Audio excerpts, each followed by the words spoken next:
Well, Dr. Yaya Desu, Head of Risk Communications Division, NCDC, joins us this morning to speak specifically about the outbreak of yellow fever and a number of other such issues that we are confronting along with COVID-19. Thank you very much, Dr. Desu, for joining us this morning.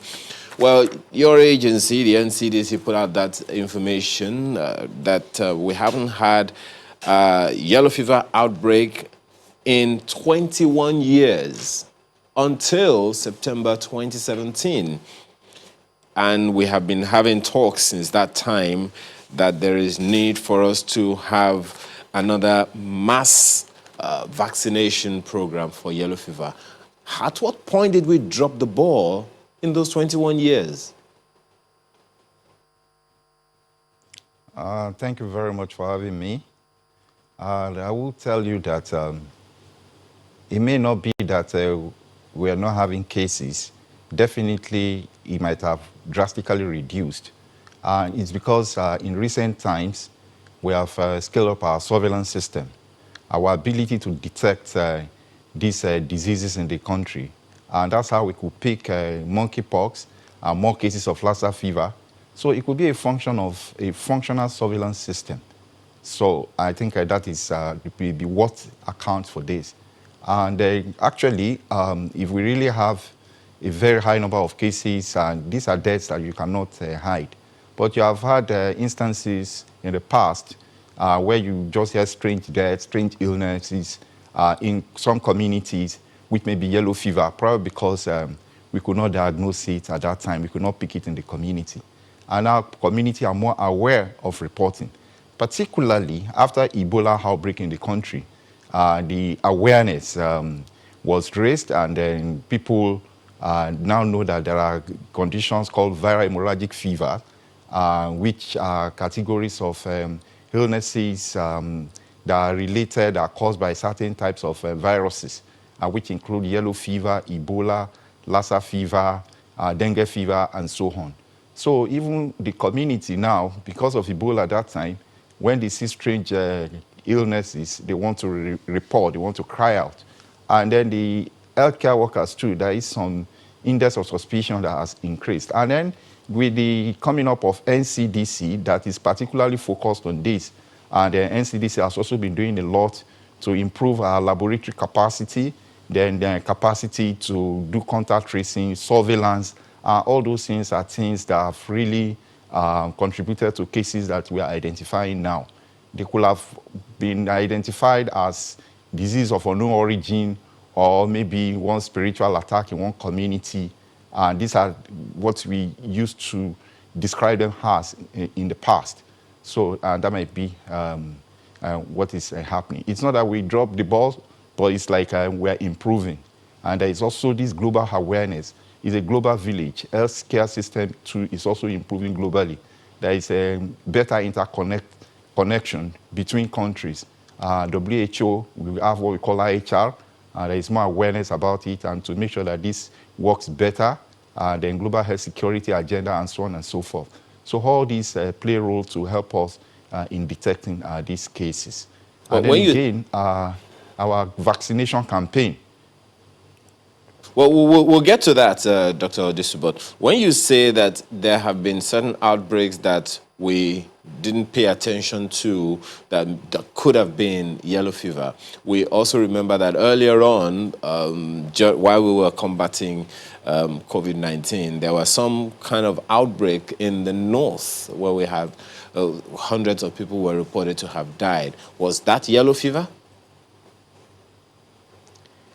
Those outbreaks, when they were investigated, I don't know which one you are referring to in particular, but many of them turned out to be yellow fever. You can remember, I don't know what year you're talking about. No, it was this year, Dr. Disu. No, it was this year. Just a moment. It was this year while we were talking about COVID-19 before it really got, I think it was around March, April or thereabout, when before the complete lockdown of everywhere started, we had outbreaks, I think, in Gombe and then maybe Kano, a number of other states in the north.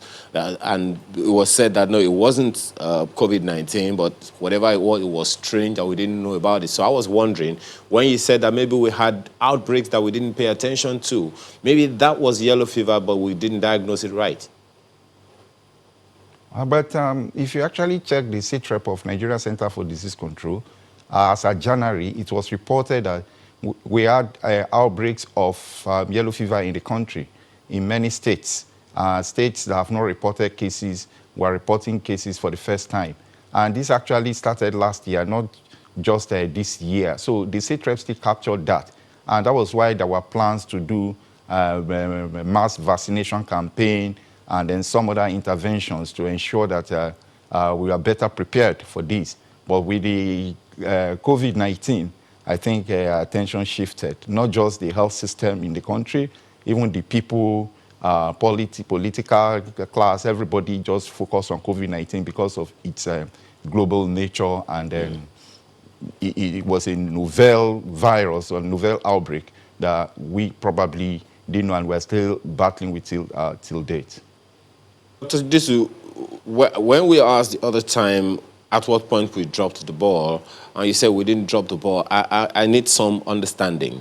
Because just as we noted, since like 1996 or thereabout, we didn't have a single case of COVID-19, of yellow fever. It was not reported. There was no outbreak or whatever it is. Not a single case, according to the release put up on NCDC website. And then in 2017, it started.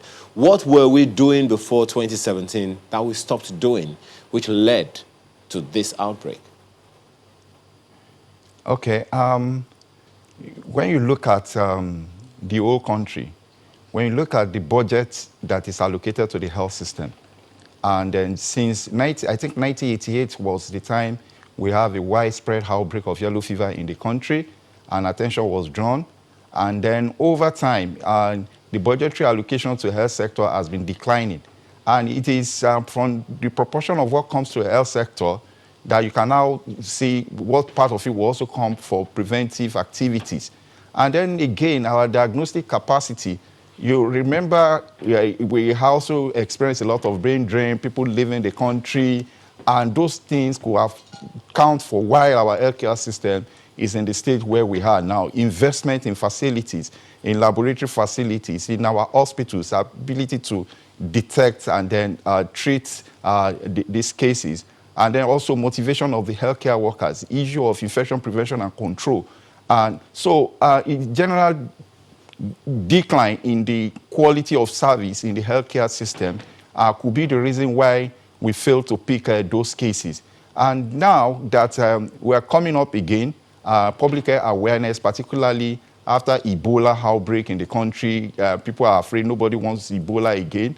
Because when you talk about surveillance, it starts with the people. People that come to Dr. report. Disu, It is when people report. there's something that we need to understand here. Will not be able to. Just a moment, Dr. Disu. Yellow fever is vaccine preventable. You take it once in a lifetime. Did we stop vaccinating before 2017? Then you will remember that our vaccination strategy in Nigeria, yellow fever is part of the routine immunization, and which means everybody, the time that campaign was started, if everybody gets that vaccine, by now, everybody should be protected. But so it also shows the failure of our routine immunization. I know that MPACDA will be in a better position to tell us the true picture of our vaccination status in the country, how it has declined over time, and what efforts have been made to improve on that. So it still goes back to the fact that part of the strategy to prevent yellow fever, there's what we call I strategy, eliminating yellow fever epidemics. Vaccination mass campaign is also part of it. Strong surveillance system to be able to detect it, ability to respond when you even detect, and then also prevention, environmental sanitation, cleaning. And these are things that if you look at all these areas, there has been tremendous decline in the country in the past few decades. Maybe with this awareness and with intersectoral collaboration, interagency partnership, MPACDA, NCDC, and other agencies working together, and then even National Orientation Agency to also drive awareness in the community, probably we will get it again. Well, it's very interesting the things that you have just said now, Dr. Disu, but I understand that your partner, just as you said, from NPHCDA has just recently joined us in this conversation. But we'll take a break now, and when we return, we'll be able to deal with these other issues. Please stay with us. Thanks for staying with us. Dr. Basio Pose, Director, Disease Control and Immunization, National Primary Healthcare Development Agency, joins us next in Abuja studio. Thank you for joining us this morning. Kadi. Well, Dr. Bassi. Good morning. Thank you. Good morning, Nigerians. Good morning to you too. Well, we just listened to that report, and apparently they've still not sorted out some of those illnesses. It still appears strange to them. But you hear, health experts say, well, it's not really strange. It's probably yet to be diagnosed. And I know that you have a major responsibility in this surveillance response. And the big question is, yes, regarding yellow fever, which we have seen across some states, and now this one that is being called strange. What kind of surveillance really does your agency have across local government grassroots, such that we don't describe these things as strange? We can say, well, we're on top of it, we saw this coming, and this is what we're doing about it. Okay. I think Nigerians will be right to call it strange at the point that they don't know exactly what the disease is, because there are so many things, or so many conditions that will present like that. For the particular cases at point now that is in discussion, where we have in Ika Northeast local government in Delta State, the same report we got from there. And this week that we are in also, we've got the report from Enugu, from the Igbo is a local government, not local government, where they describe it as strange also. But interestingly, in each of these two instances that have been reported, the initial laboratory confirmation shows that these cases are yellow fever. At least we know what the cases are. With regards to the earlier question that you asked, the surveillance system we have in the country, in all the local government areas, we have the DSNOs that are responsible for notification, where once a disease is that is notifiable, they see the signs, they report immediately through the structures that we have. It's through these surveillance structures that we are able to pick these diseases that are being reported currently. And like mentioned earlier, it is not as strange as mentioned, because the initial confirmation shows they are yellow fever from what we have from the specialist hospital, Irua. Now the final stage is awaiting the yellow fever confirmation from the lab in Senegal, which will be the final confirmation. So with regards to what we have on ground, we know it is yellow fever, and interventions are already ongoing in these states that are involved. Over. Right. For over 21 years, Nigeria did not report any case of yellow fever until 2017, when that case was reported in Kwara State. And we've since seen that yellow fever spread across other states in the country. And I mean, we were speaking with the NCDC official, Dr. Disu, much earlier, and he says that, well, regarding vaccination, maybe surveillance, I mean, you have a major role to play. So what happened, really? How did we get to that point where we moved from Kwara, just Kwara, to a lot more states, in fact, states that didn't share any border with Kwara State? So what exactly happened? Okay. You see, I want to use this opportunity to thank the government of the day and all our partners for the support, because I'm sure if not the support and the leadership we have through His Excellency the President, the Minister, Professor Ehanire, and then the Executive Director of the agency, Dr. Faisal Shwal, if not the responses and the support we are having, I'm sure probably it would have been worse than this. We had expected this, and the country was not resting. In 2013, we started a response. We wanted to immunize all Nigerians against yellow fever. But unfortunately, the limitation had been the availability of the global vaccine. So in 2013, we were only able to have vaccines that could cover 3 states of Cross River, Akwa Ibom, and Nasarawa State. That was in 2013, early 2014. And since then, we also could not get enough vaccine aside the ones that are used for the routine immunization of our children, which of course is always available.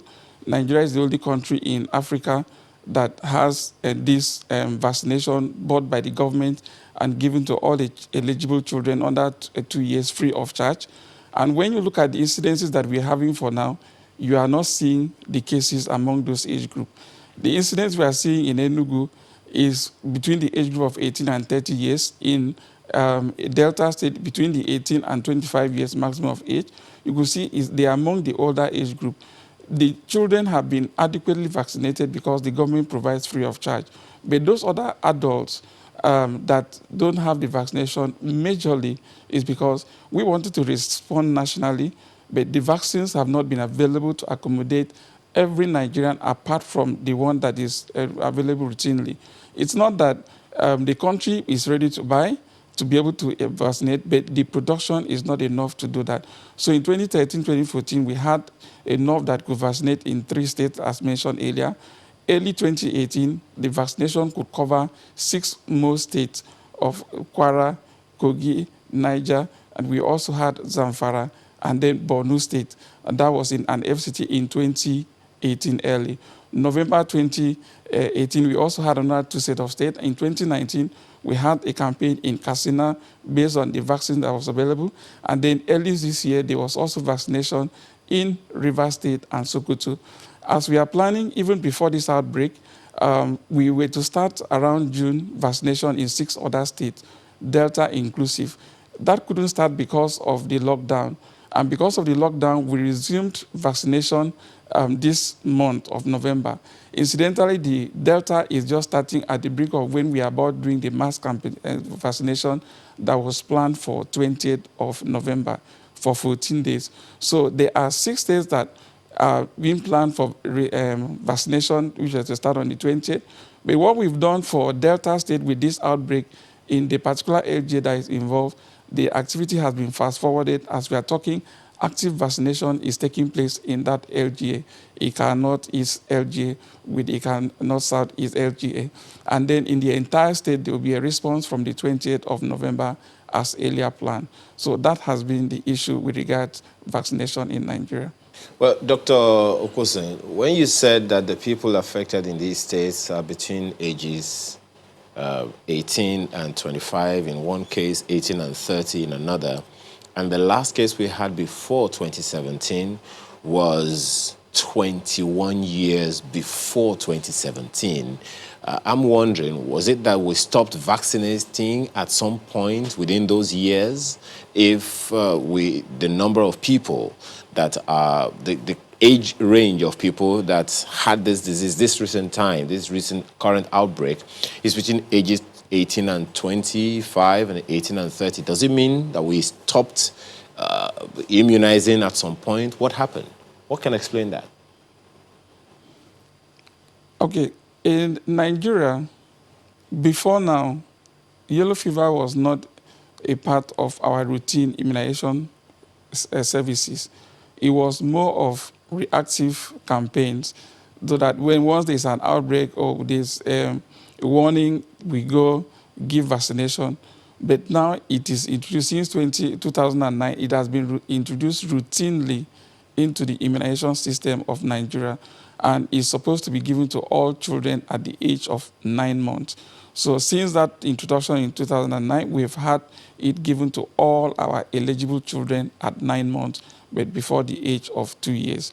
So we have always, since that introduction into the system, had it available for those children at that age group. And as we are talking, in all our primary healthcare facilities, secondary, tertiary hospitals, we have yellow fever vaccines available for our children to be immunized free of charge. It is, like you mentioned earlier, this was not a part of the routine system.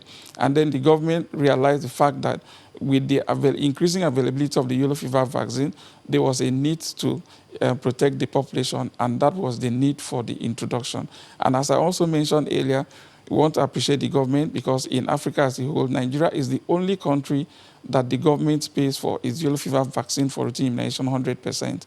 And that is what, for that age group, we are confident of our children that were born since that time till now, that as far as they had gone to the facilities and received the vaccination, they are protected against yellow fever disease in the country.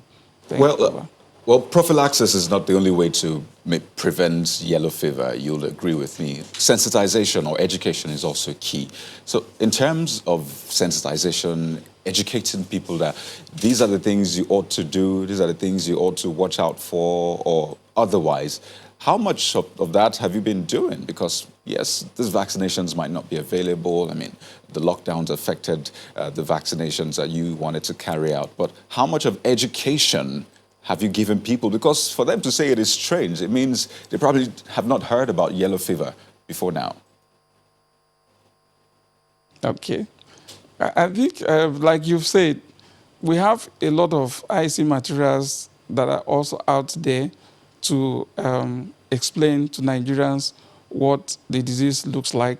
And when you look at yellow fever on its own, it's also a disease that the initial symptoms of it, when it is not very severe, will look like a typical, sometimes that of malaria.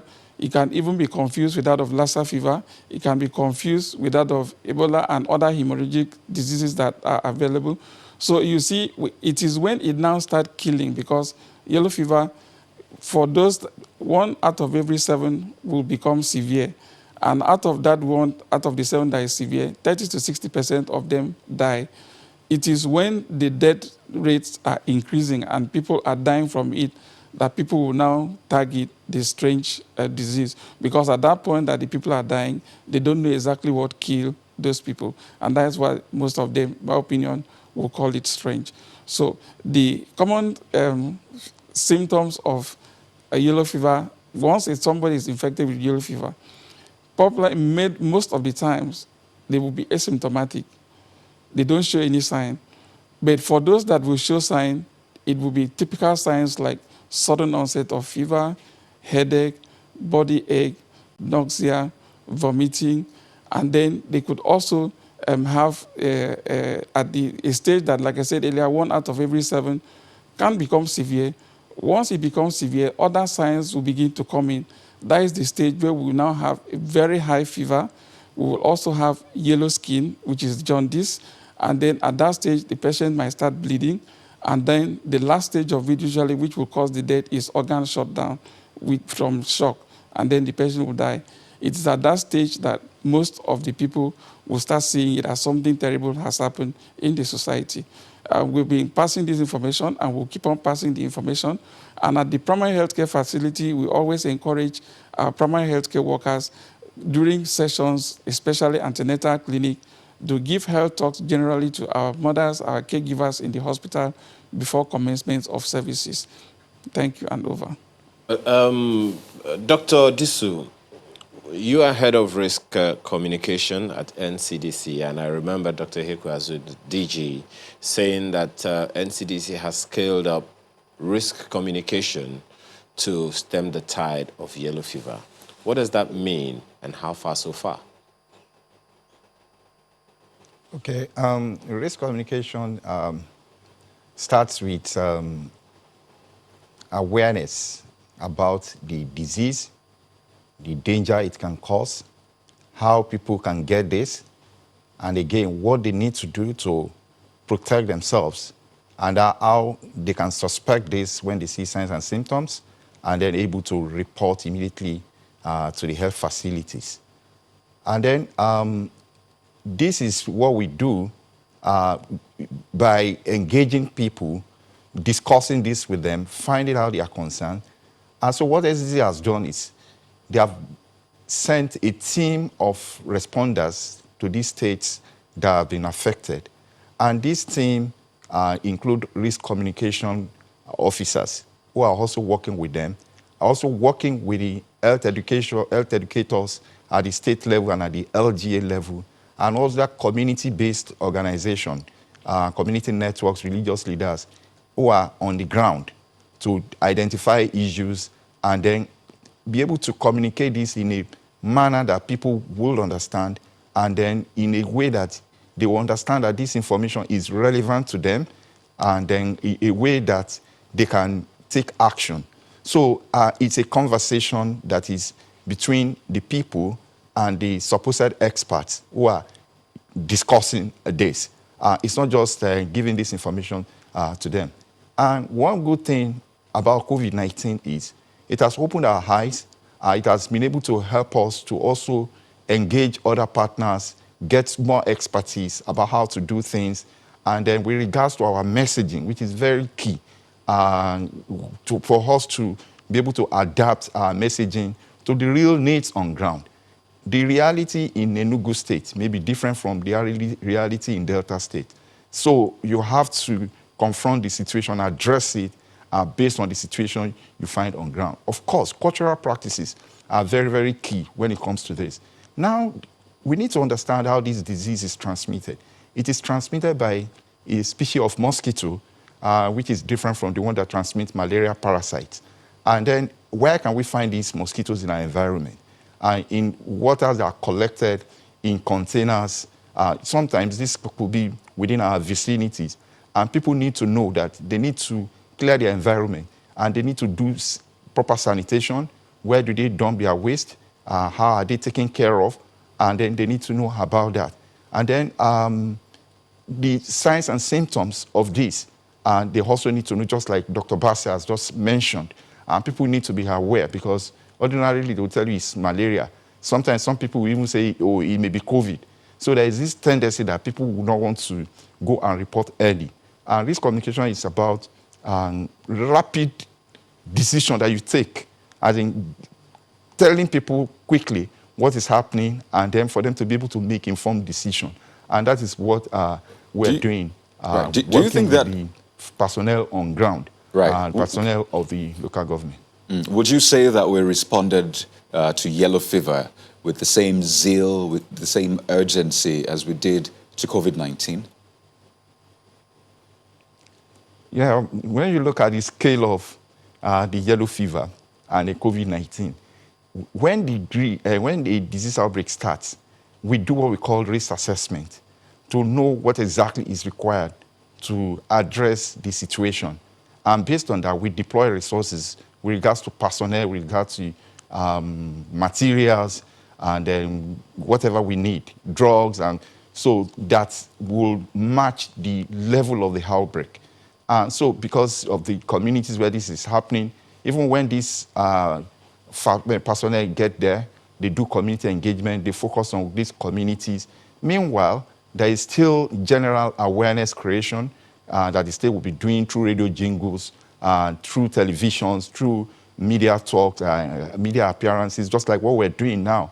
On our own social media handle too, we also do that. On our website, we also put out the information there. In case some other community somewhere are having similar experience they don't know, probably because of the awareness about what's happening in Delta. That is why people in Enugu too could also report, especially this era of social media, and information travels so fast. So when people pick this and they quickly say, this is what is also happening to them, and the health authorities in the state will quickly go and respond to them. We also have the helplines that we use for COVID-19 is not only for COVID-19. It predates COVID-19.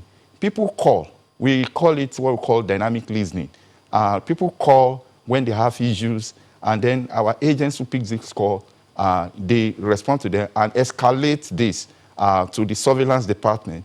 They now call the states to go and do further investigation in case the states are not aware.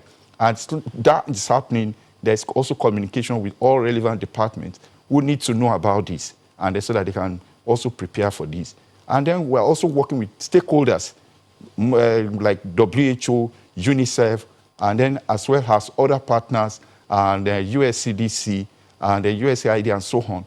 And then we share this information with them because all of them, they also either have one program of interventions on ground, and they can mobilize personnel and resources to support the process wherever this is ongoing. So these are things that we are activating. I understand. Still fighting I'll be honest. It's also opportunity to infuse the messaging.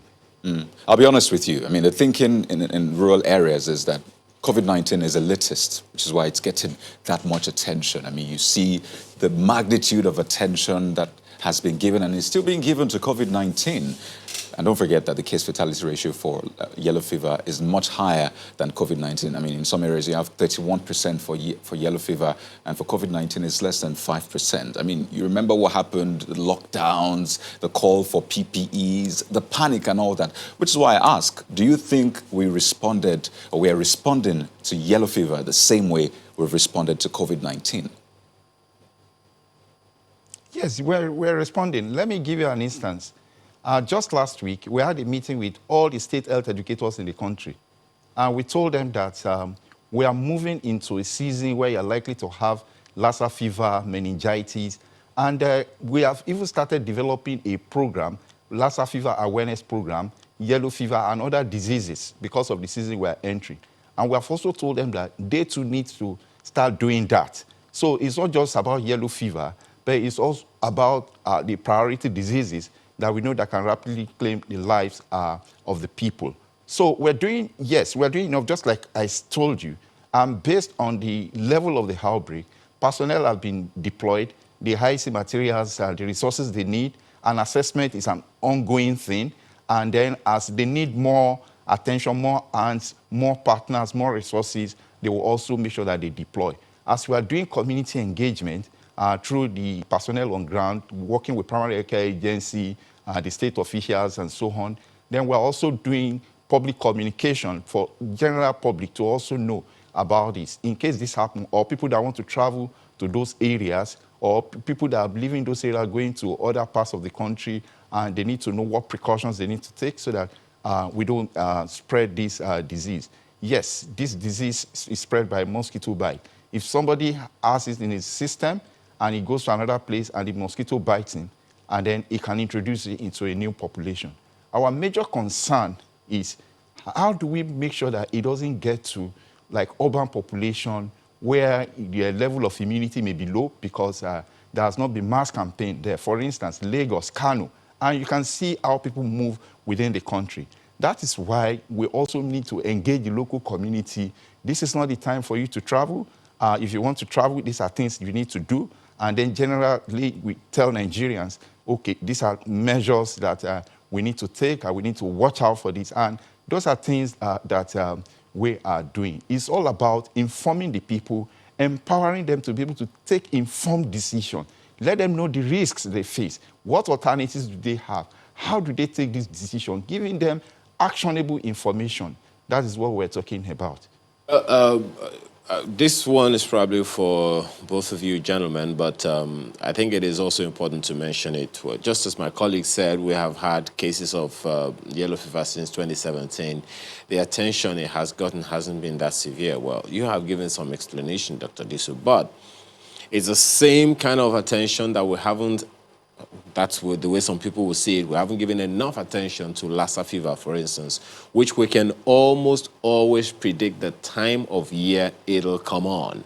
Now, that has been the story for successive years, and the case fatality averages about the same number, the same percentage every year. Why is it difficult for us to stem the tide of Lassa fever, which season is also approaching?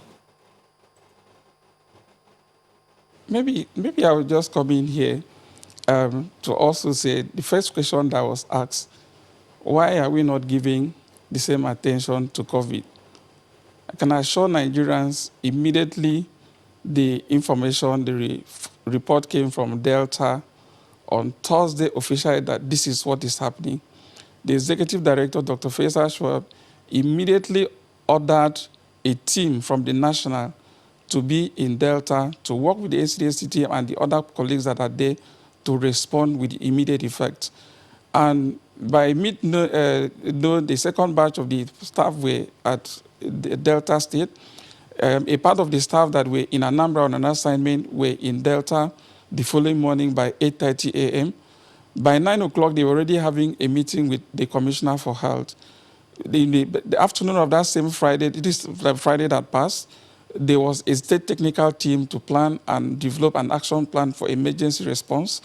That evening, the commissioner was briefed back, and immediately on Saturday and Sunday, there was micro-planning to respond. Monday, day before yesterday, the health workers and the community members were trained to respond. And as we are talking to you and Nigerians now, yesterday, the actual vaccination of the people in Idemusa and 2 other wards in Ika Northeast local government in Delta State started. Today, all the wards in the local government and then the neighboring local government commenced vaccination also. The Commissioner for Health himself, the National Primary Care staff on the field there, and the zonal office, about 13 of them in number, and the entire state team are on the 2 local governments today to ensure that the population of those 2 local governments, that is about 500,000. Listen, we hear you, all of the responses. We hear you. Just a moment. All of the responses that your agency has given to this. But the question that I'm asking is, Lassa fever happens every year, and we don't seem to have been able to put a lid on it. We still have about the same number of fatalities every single year. Why do we still have that if we can respond? What is it that is responsible for the fact that we're not able to put a lid on Lassa fever? Look at this map. Now, Okay, I think it is a collective responsibility by all.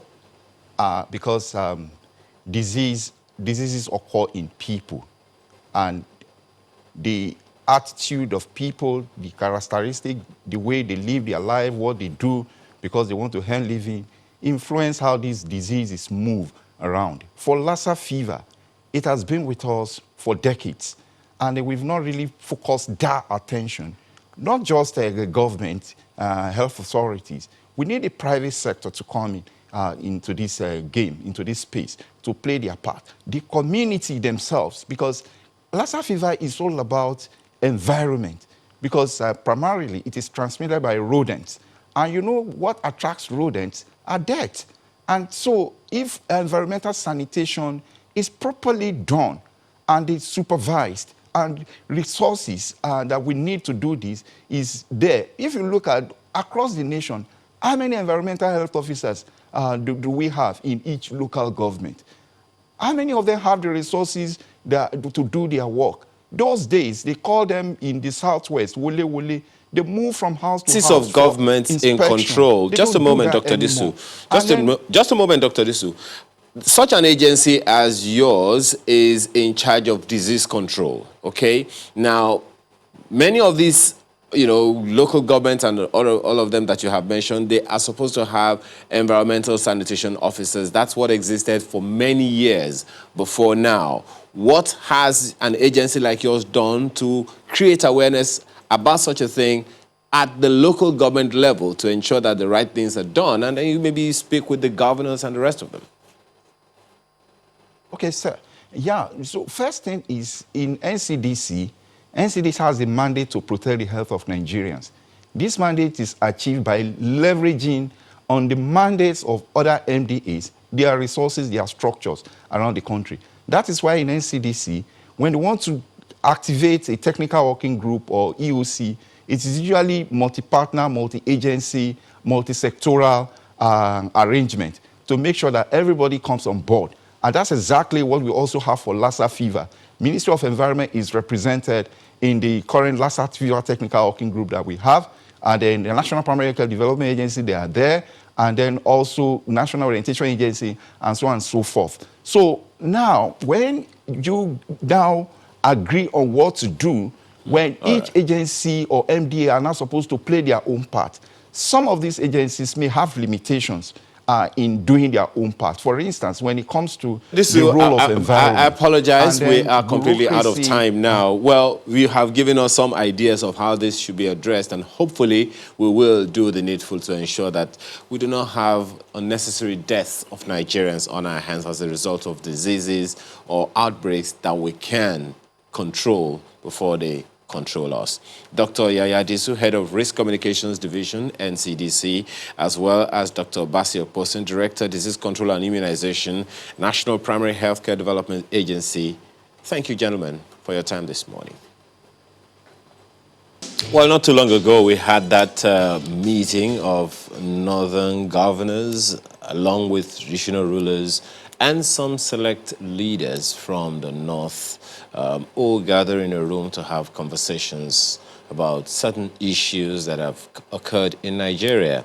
And then, of course, naturally, a number of other state governors came together. And then this one, the Southwest governors, traditional rulers, and some leaders, including the chief of staff to the president, gather in one room in Lagos to have conversations about that. And that's why we're hoping that already the governor of Ondo State, who is the chairman of the Southwest Governors Forum, is due to join us this morning. A number of things that they have said. They talked about NSAR's security architecture, review of the 2014 confab, some wide-ranging recommendations that they have also made. While we wait for the governor, Mr. Paul Ananabai joins us this morning, a senior advocate of Nigeria. Thanks for joining us today. Thank you. Did you see this leaders, Southwest leaders meeting coming up? Yes. This is not the first time you hear about traditional rulers, not just traditional rulers, leaders and what has become in our lexicon, stakeholders, coming together to intervene in some way with a few things that happen in the country. So why I also saw it coming is that the Southwest has an enlightened traditional system dating very far back, and they're a lot organized, so they can easily mobilize, and they follow through governance. So that's why you could see that it doesn't take time for them to respond and join on issues that affect them and then the country. Well, you know, one of the something interesting that I found in both instances of the northern leaders and the Southwest leaders is that the first item on both their communiques was praising the president and his administration on their responsiveness to the initial demands of the NSAS demonstrators and, for their firm handling of the aftermaths of the protests. And of course, also identifying the fact that the good intentions of the NSAS protesters was hijacked by hoodlums. What do you make of that? Well, that's naturally how letters, if you are used to writing letters, we used to write a lot of letters in those days, in the 70s, when I was in secondary school. But there was small pamphlets you just have to buy as a young growing person. It teaches you how to write. Many times there's either love letters or letters to your parents. So the letters will always begin with phrases.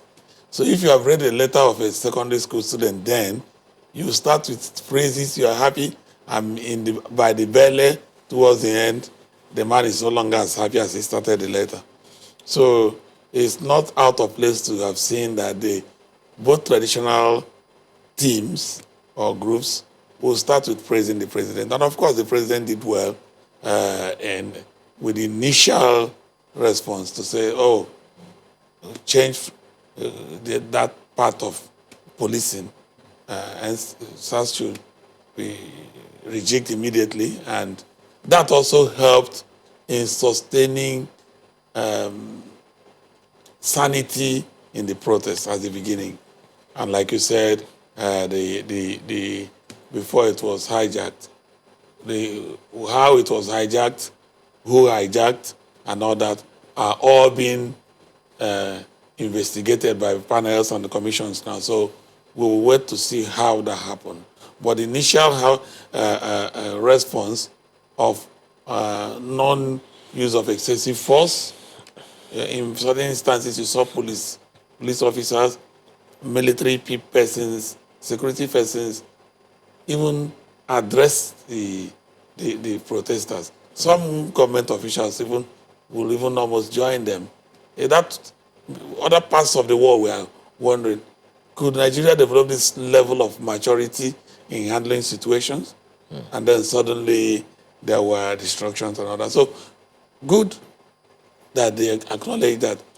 And it is very wrong for anyone to feign ignorance or refuse to recognize where government does well. Okay.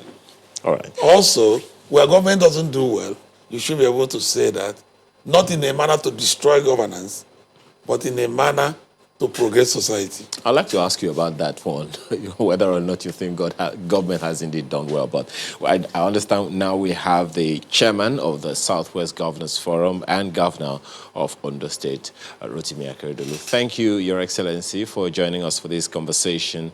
Well, that meeting has held, drew all the leaders, governors, traditional rulers, ministers, and some representatives of the president to that meeting. From where you sit as chairman of the Southwest Governors Forum, how successful and promising would you see that meeting?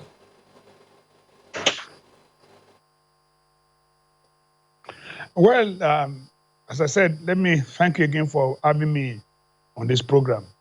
The meeting was undoubtedly very successful. We had the target audience who were there, and mainly the Obas. We wanted to discuss with our traditional rulers and leaders. So we had that wonderful audience who were there, and the discussion was free and honest. So, and that led to a communique which we gave to the press at the end of the stakeholders meeting. So it was a wonderful meeting to address salient issues, and I want to believe that our Obas, all of them, I think each and every one of them spoke very, very honestly and brilliantly, and this formed the communique which you had. Just before we address some of the issues in that communique, I'd like to refer to some issues that came up before that meeting, especially right after we had northern governors meet with ministers from the region, the chief of staff to the president, the IGP, and there were a lot of criticism. People saying, why should that meeting happen? In fact, even the communique that was released after the meeting was to some extent criticized and thinking it shouldn't just be for this region. And now that this meeting has happened with the Southwest governors, ministers from the region, almost a similar representation as what we had with the northern governors, people were thinking, okay, wait a minute, is this something that was in the works already, talking about the meeting, or it was an afterthought after there were lots of criticism and then leaders in the Southwest thought, well, maybe we should have our own. So what exactly played out? No, what you must know what informed it. Now, after the northern governors, you will remember that the team had been to the southeast. So it's something that already mapped out from the onset that the team representing the federal government, led by the chief of staff, was to have consultation with governors of each zone, with the Obas from each zone. So we cannot bring all the Obas from the whole southwest there. So we had to have chairman of council of traditional rulers and one other Oba, and all ministers from the same zone. So it's something that it's been in the, what I would call the planning. I've been there for long. It's not something that just came up with suddenly. So before Southwest, they were in the Southeast. So I don't see anything wrong in it, but people will criticize anything anyway, and you should expect it. Nobody's ever satisfied, and nothing is ever good. Nothing. This is a public thing, so people are bound to criticize it, and one should not be deterred for as long as you believe that you have a good purpose and you are pursuing it with everything you have. Well, speaking of criticism, in fact, that has followed some of the items on that communique, which was co-signed by you. And we were discussing that much earlier. I mean, you began by thanking the government, especially the president, for the way the NSAS protest was handled, expressing appreciation to the responsiveness of the government to the initial demands of the demonstrators and for his firm handling of the aftermath of the protest. And I'd like to know, what are those specific areas that you say the government handled this firmly, both during the protests and in the aftermath especially? No, you see, we don't go to what happened during the protest or the aftermath. Let's start from the very beginning. What was the protest about? The protest was to end SARS. And they had 5-point demands. Did the government meet these demands? And the answer is yes. You want SARS to end? The government almost immediately. Let's time frame. We might not be too exact, but government within a reasonable time and almost immediately, not almost to a week, said that look, SARS as a body is now disbanded. They were totally disbanded, so SARS ended. That means Special Anti-Robbery Squad ended. That was clear. 2, they went ahead. There were demands on issue of salary for the police. And the government said, look, okay, we have sent in our proposal for the budget proposal has gone in, but we will look into this. There is no way the salaries of the police and co will remain what it is, and we'll do it. They asked for the release of those who are under NSAS custody. They were released. They also went ahead, part of their demand, that, okay, there must be, they did not specifically say they wanted a tribunal or anything, but that the activities of SARS prior to now be investigated and officers who are found guilty be dealt with. And almost immediately at the National Executive Council meeting, the government took a decision and said all state governors should set up a commission of inquiry, and a judicial commission of inquiry. Membership was stated, and the terms of reference of the commission of inquiry were spelled out. And all of us, and virtually all governors went ahead, set this up to satisfy all the demands for NSAS. So that's why I said, look, let's look at give every the milestones achieved when the NSAS protest was going on. And I believe that was done.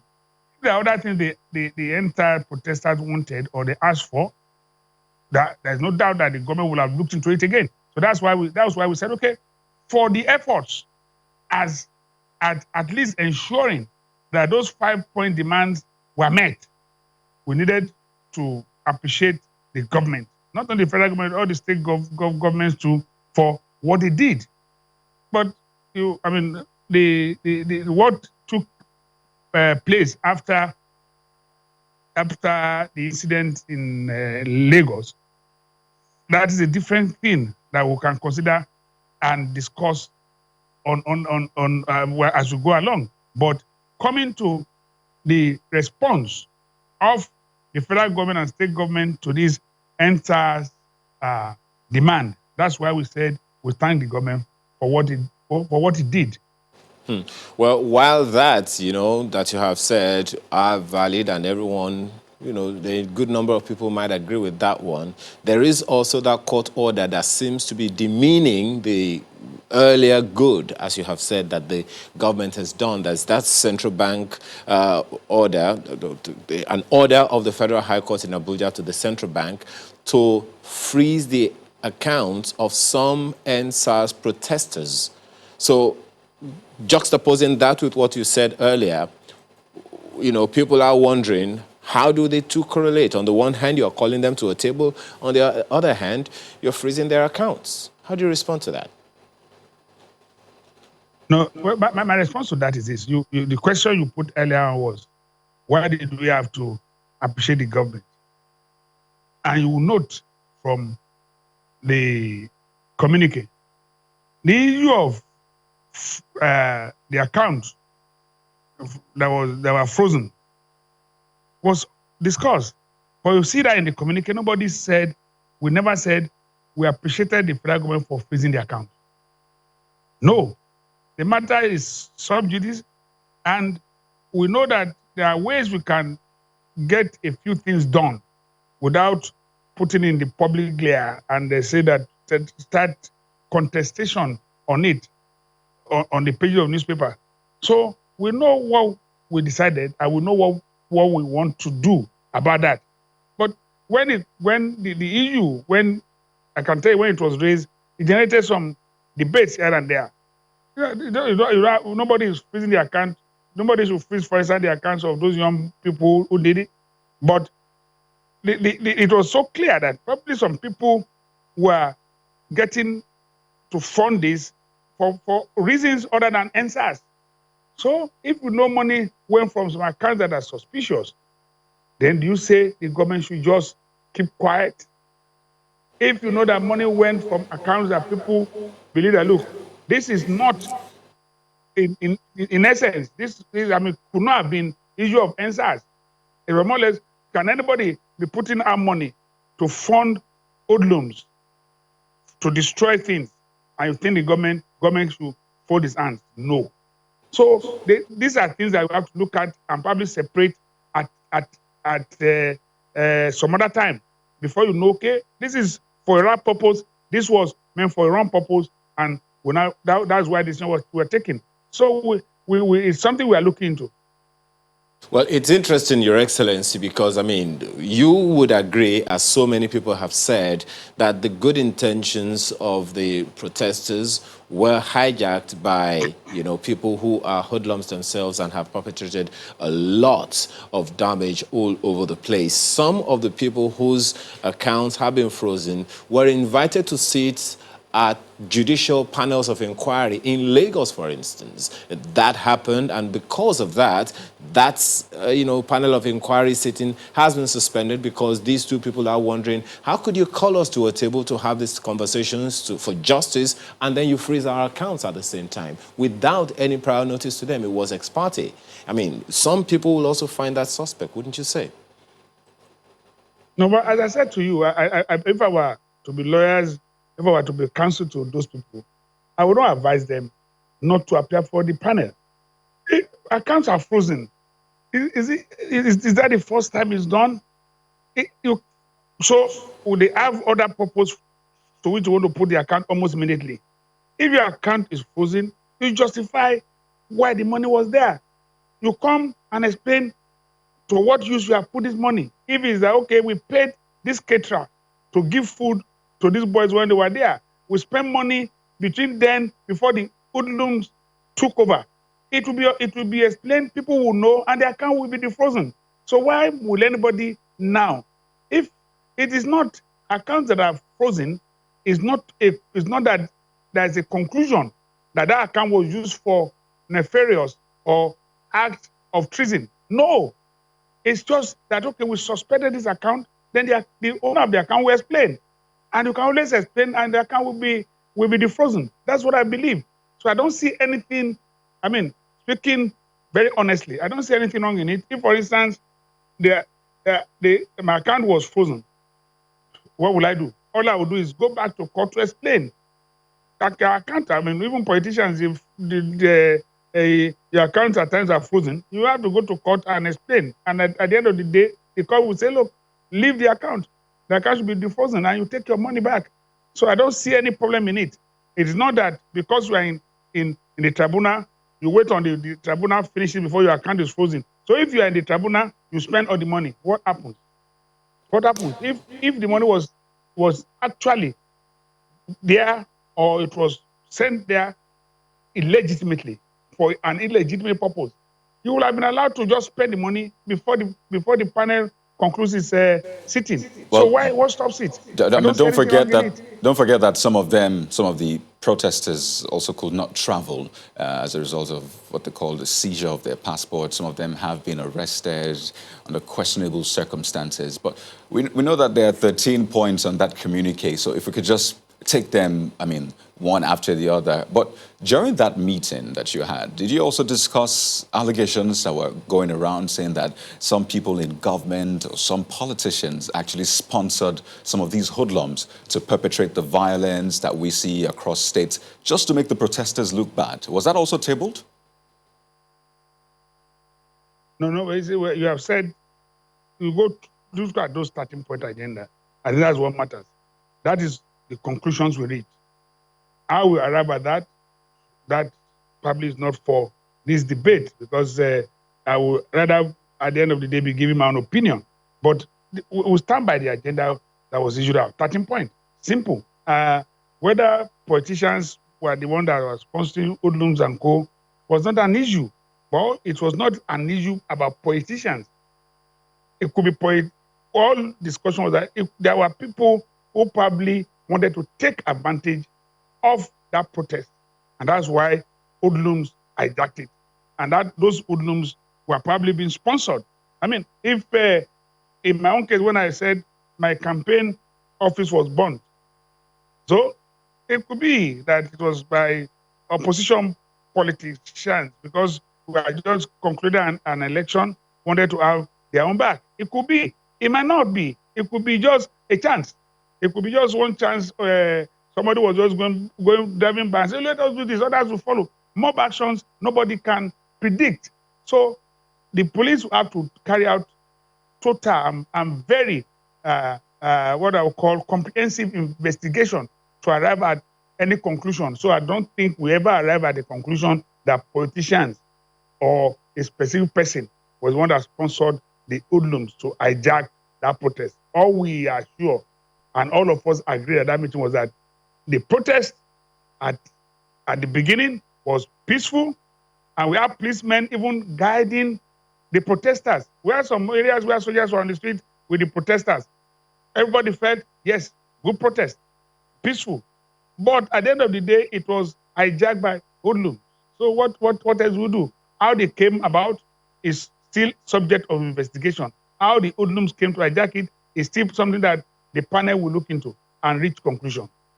Which is why a lot of people were asking, where were the security agents? But we're due for our break now. So when we return, we'll discuss that security component, because I understand it was the third point on the communique that was released right after that meeting. Please join us again. You're welcome back. Well, Governor Akeredolu, the third point on that communique concerns security, and what you basically asked for was rejigging of the security architecture and more police presence in communities in the southwest region. And that's it right there for our viewers to see. But first, regarding the rejigging, I mean, or in fact, the term used was adjustment to the security architecture. Are you calling for state police? Is that the call? Well, the issue came up at the meeting. It's part of the contributions. But we were convinced that, look, something has to be done. And all of us, and it's not only in Southwest, I believe that across the country, maybe a few people or a few areas don't believe in it. But some of us believe that, look, our security architecture must now be, there must be rejigging of our security architecture. And one of the things we believe that can come out of it is the issue of state police, right? But it's not that that was the conclusion of that meeting. But when suggestions came here and there, and those suggestions are, we decided to put them together, aggregate those suggestions. We are convinced that, look, okay, the best thing is, look, the way our security architecture as it exists now, there must be a surgical operation to it. And that, for instance, will need maybe a high-level committee that will include people from the House, from governors and co, put together. All of us come with what we believe that a very comprehensive suggestion, and that at the end of the day might include state police. So I'm not imposing my own idea. I'm one of those. I'm a supporter of state police. I've always said so, open and anywhere. Or put it rightly, we believe that look, there must be multi-level policing in this country. Yes, we have gone ahead from the federal setup. We are trying to go to community policing. That's another level of policing. But there must be a level of policing at state. So that is where we are talking about. So we look at, yes, federal government has agreed, okay, we have community policing. But if we have community policing, so how many local governments do we have in the country? Will they also come and be under one command, and the command will be controlling the community policing or community police? No. So something has to be done. It's fundamental. So, but as I've answered the question, issues were discussed about the way our security is set up now, and all of us believe that look, it needs some overhaul, and there must be some changes, and all of us will have to agree one day. So the process usually is that this will be escalated to the National Assembly for maybe some tweaks in the laws of the land. And a huge component of that is the buy-in of lawmakers in the region. So I don't know if this was part of the discussions, but just how much of a buy-in, how much of an interaction are you having with representatives of the region, such that when these issues get to the National Assembly, I mean, it should get adequate support such that your views and some of these resolutions are well represented and probably achieve some level of fruition? Well, this is one of so many engagements that we are supposed to have. We are taking what we have here, and we're taking it back to engagements with the youth. We are going to engage with NGOs. We're going to engage with student union leaders. We're going to engage with members of our House of our legislators, and so on and so forth in our respective states. Before the NEC committee, of which I'm one of the member, will now go around the regions to collect all these ideas. So we are supposed to be working now. This is just one of the engagements, but there are so many other engagements. So our resolution here it will still have to go through a lot of processes, so that at the end of the day, we'll come out and finally sit down, all of us, to look at what we came out from various regions, submit to the NEC committee, that is supposed to look at this, and all of us will come out with something, a better idea. It's still going to pass through the furnace, and I believe that we're going to get something solid when we come out. Well, Your Excellency, the meeting also released information on social media. You recognize the damaging and negative impact of fake news and worry about its destructive and dangerous potential. But item 12 of your communique says that the federal government should ensure that technology is used effectively for the advancement of the Nigerian security and not its destruction, by working with the technology cum social media platforms. Well, you know that the federal government had been talking about censoring social media on the one hand.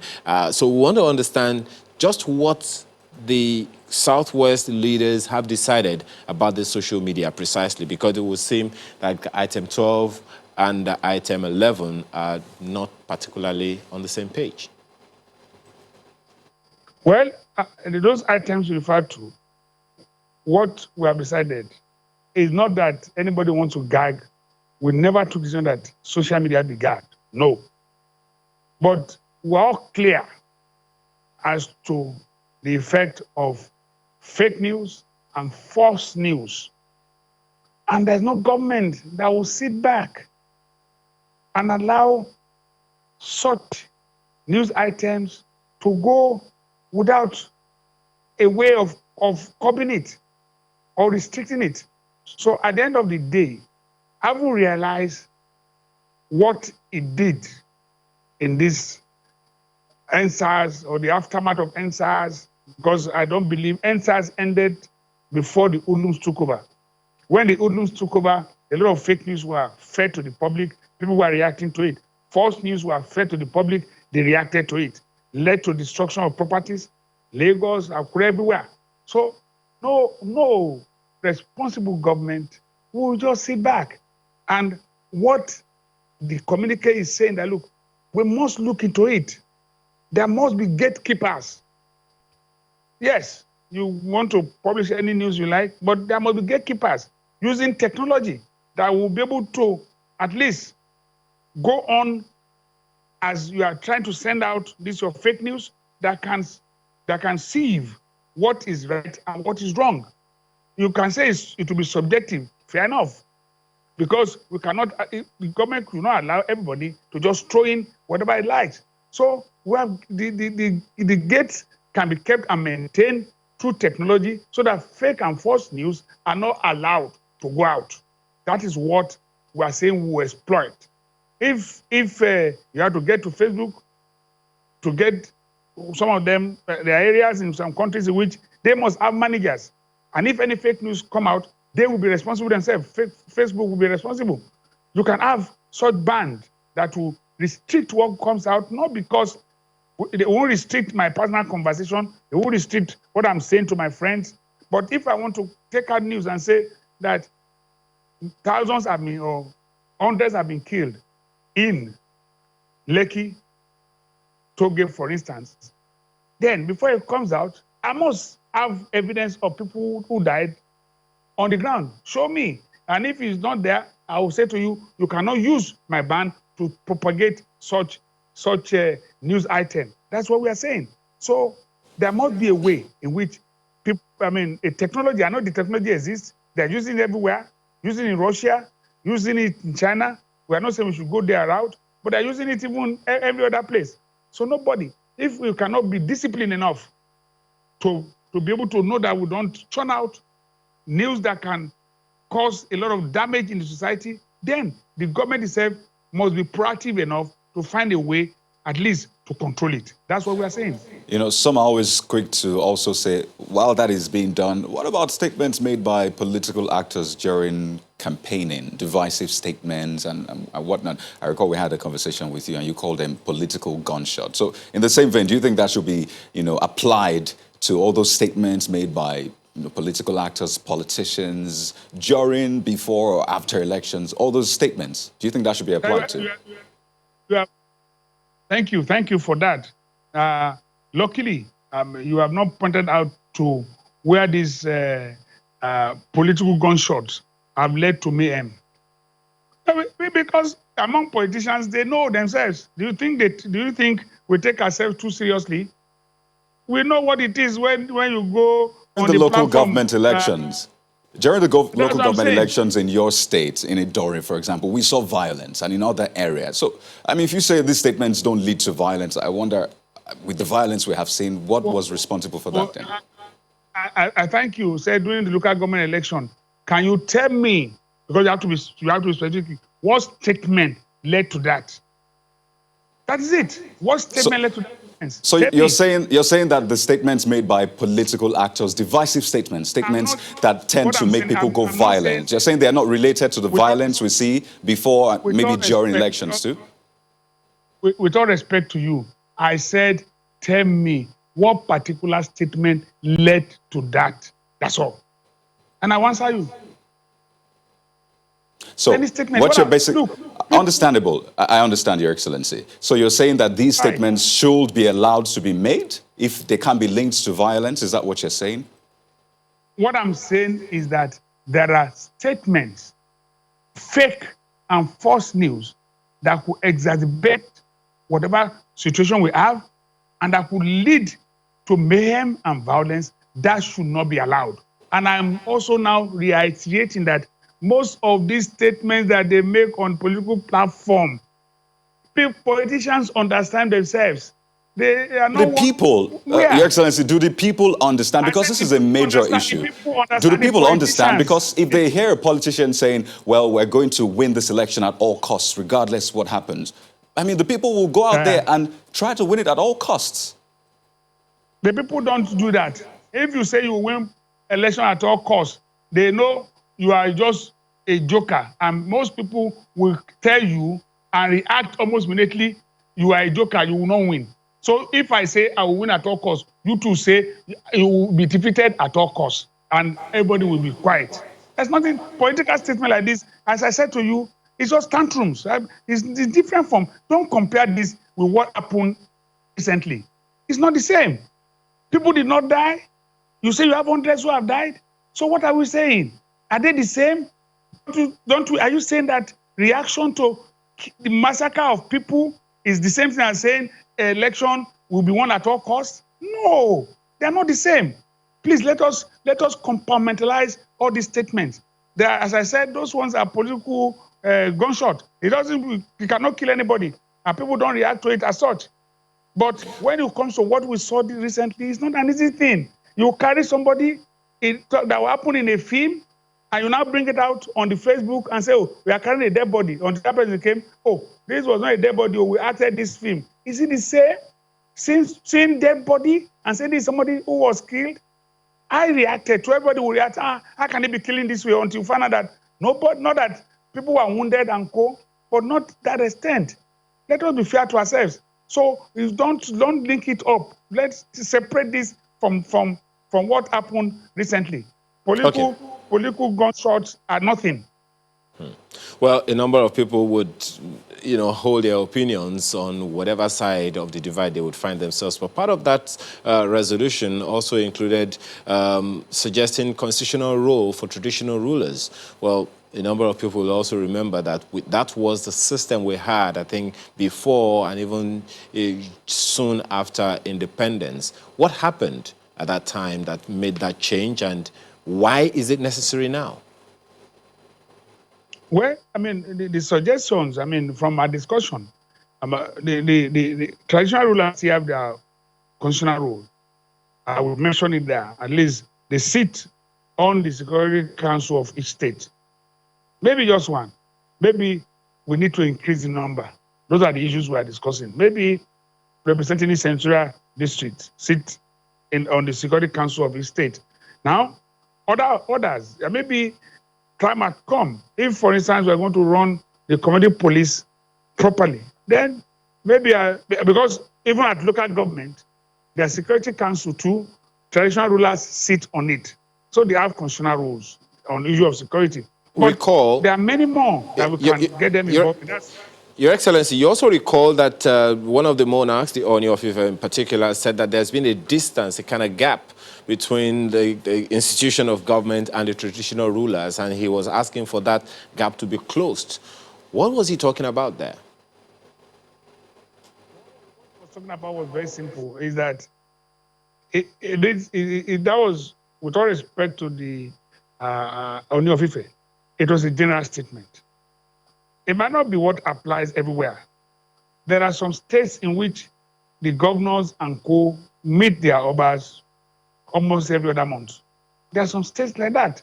But what he was saying is that maybe it should be more or less like something that is protected or provided for by law, that, okay, there must be a meeting. And I'm not too sure everything will have to be provided for by law, that you want to call for a meeting of traditional rulers with their government or traditional rulers with the federal government. It doesn't have to be put in any law. It's not necessary. But it could now become a convention that, okay, there's a meeting of traditional council as they did with the president, and that is done quarterly. That's what Ooni of Ife was trying to address. Look, that we don't have to wait until any incident of this nature happen before we call the meeting.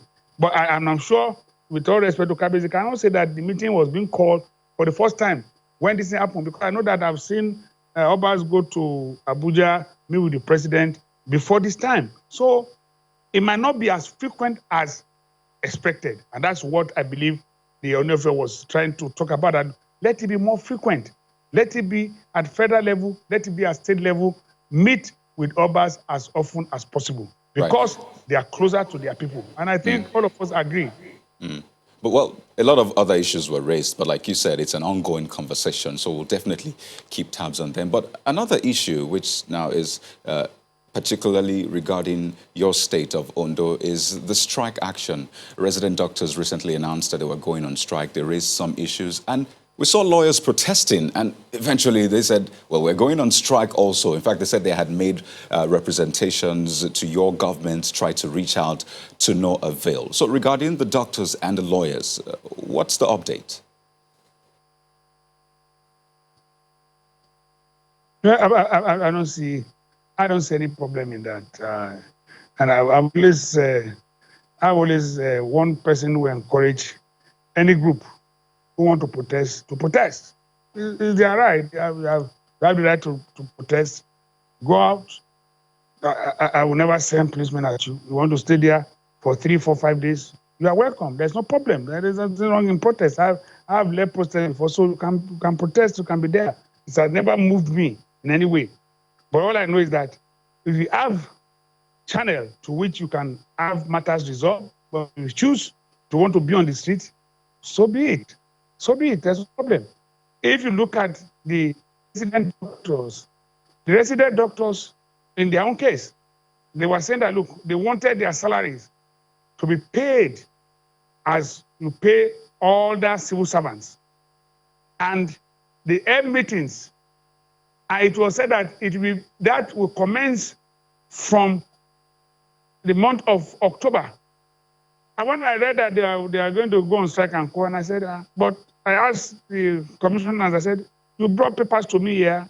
There was an increase in our wage, and I asked you said, because you have included resident doctors, their wages in the normal salaries we pay. And I said, why are they going on strike? He said they told them, but maybe they don't believe. By now that they have been paid the salaries like they paid other civil servants, they will go back. You know, at times you just want to enjoy it. Resident doctors, those are the ones who are in residency. They are in training. They are working with the teaching hospital. All other doctors are working. They are the ones in training. Assuming we decide to suspend the training, must we train them? But that is not the case. We need to be able, most times, understand. Because the teaching hospital itself used to pay from their grants. But they found out that, look, when their grants come late, so other civil servants have been paid before they get their own money. Their grants do come late, I agree. There's nothing we could do about it. So when they insisted, okay, put their salary with other mainstream civil servants and let them be paid as civil servants have been paid. So if there is delay, just like it happened all over the country this time around, if there is delay in paying salaries, so you now say because you are not being paid, you go on the street. There's no problem, you go. When your salary is paid, you go back. So I think they have been paid. When it comes to the issue of lawyers, they raised a few issues and I laughed. But for me, I know that it is most unfounded, most unnecessary. But since everybody now, without respect to the profession you belong to, you believe you can just go on the street and do whatever you like, there's no problem. Whatever issues they raise, I've asked the head of service and the Attorney General to look into it, and they'll come back to me. There's no problem. Well, Your Excellency, we have to thank you very much for your time this morning and your thoughts, and wish you and your team all the best. Rotimi Akeredolu is Chairman, Southwest Governors Forum, as well as Governor of Ondo State. Thank you once again for your time and your thoughts. My pleasure. Thank you. Thank you for having me. Well, Mr. Anadaba, Paul Anaba is still with us. You just chuckled. I noticed. Anything in particular in all of this that interests you? Well, no, I mean, it's not as if there was anything, but the executive governor of Ondo State, Rotimi Akeredolu, and is a person known to me, and he could answer the questions because former president of the bar, so he understands the issues and he can discuss them. I just pray that all those issues be resolved so that there can be progress and there can be peace even in Ondo State and all that. But one of the issues that was raised is that of a review of the 2014 confab along with other national conferences of the same ilk. Seem to be going round and round on that same issue, wouldn't you say? Yeah, we've had many constituent assemblies, constitutional conference, meetings, summits, and all that. I think it will in my opinion, I think it is good to harmonize all the conferences for whatever it is worth, to have a current position, because society is dynamic, and as we practice our democracy, we learn lessons, we meet together. You have better approaches and better methods. So I think I support a going back to what we have done before. That's why history is learned. We go back. What did the last Constitutional Assembly or Constitutional Conference look at? What did they decide? Why? What has changed? But even that has happened in recent time. I think within the past 4 or 5 years or thereabout, the El Rufai committee that was supposed to prepare a white paper to look at some of these issues in the 2014 confab, along with others, what has come out of that? Why is it taking so long? Well, I mean, that we are talking about what to do with that. Yeah. We are not discussing about the political will to implement or to agree with whatever the findings will be. The political will is what you do when you vote. It's the political will you find in political manifestos. Our politics and our parties are not based on that manifesto based. Most of the manifestos you see are vehicles to win election, not that the parties are going to do exactly what they have said. Across the party lines, we don't have principal parties, we don't have principle-based parties. You can't say this is a social democrat or this is a Republican. You can't say so in Nigeria. That is why a politician can move from party A to B to C to D to E. Just so you could see in some elections, within 2 months, a politician would have gone 2, 3, 4, 5 political parties. I mean, a lot of points were raised in that communique. I mean, this is just one of it, some others. And this meeting was called after that NSAS protest, the aftermath, the demands, the destruction which we saw also. And looking at those resolutions, the items on the communique, which one would you say should be priority right now? If we were to pick them and say, this should be first, then we can look at this one. How would you rate them? Well, we shouldn't be divorced from what the initial NSAS protest was about. That endeared it to virtually every Nigerian. Even the president commended them, governors commended them, which is the security system. Security was going. Without security, you won't be in this studio. There must be security. The value of life has gone so low in the country. There was so much, to the point that why people began to be so worried that even the police became more brutal. So I think the security issues we looked at. We moved from security to employment and the economy. Fix those. When we have fixed that, we'll look at those who are going against what we are fixing. That is the anti-corruption, anti-crime. Anti-crime alone, when there is no employment, when there is no security, may not achieve the result. But that component of finding a constitutional role for traditional rulers, I mean, prior to this time, it's been quite tricky. What do you see happening? How do you think we should go about this? I don't think that the role of traditional rulers is as important as these earlier issues of security, economy, employment, infrastructure. What the traditional rulers are saying, I understand it, and it's quite in order. We are the people with the at the grassroots. We relate with them, we know them. Governance based on theory and political theories, National Assembly is good. Listen to us too. We see these people, we are with them, we live with them. And we can also add value to the process. You remember we used to have the House of Chiefs. In many countries, Botswana, Ghana, and other, you have the Chiefs Act. They are not formalized, but there are some bits of roles at the local government level, at the state, and part of the federal. Maybe we should up it a bit. Get a little bit formalized. Traditional rulers, these are your roles. For example, you cannot do community policing without the traditional rulers.